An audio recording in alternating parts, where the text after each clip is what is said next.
All right, thank you, Mark. Big plans for Missoula's Riverfront Triangle, and now Mayor John Engen wants the City Council to weigh in on the $150 million project. This is the area we're talking about at the corner of Orange and Front Streets and the old Fox Theater site. Reporter Montana McLaughlin is live at the proposed development site right now with more. Montana? Steve, Laurel, the city owns this land, and for one of the first times, we got a look at what could be here. It's a project that's been in the works for about 3 years. It's still in the early stages, but city officials agree that something should be done with the empty space. The big question is, how much will it cost?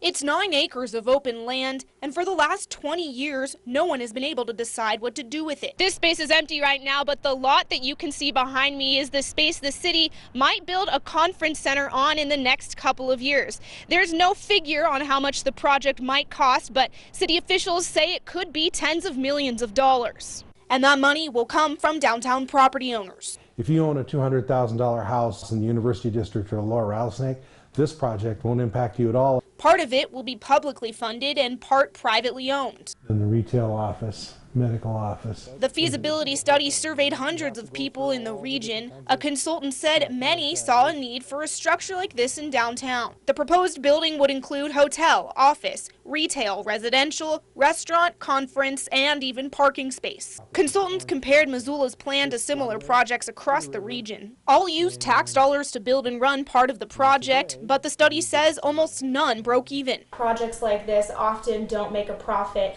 or in the red about $500,000. What does that mean for the city? It's really hard for a city or county to build the building and pay that off, like the library, and deal with this subsidy that comes along with this kind of activity. But he says if people want to hold conferences and attract tourism, the benefits outweigh the costs. This study estimates the project would pump $27 million a year into the Missoula economy. For all the other benefits that are going to happen to the community, this still is good for us, even if it costs us a little bit of cash. The council will decide if it's a risk the city should take. For the parking lot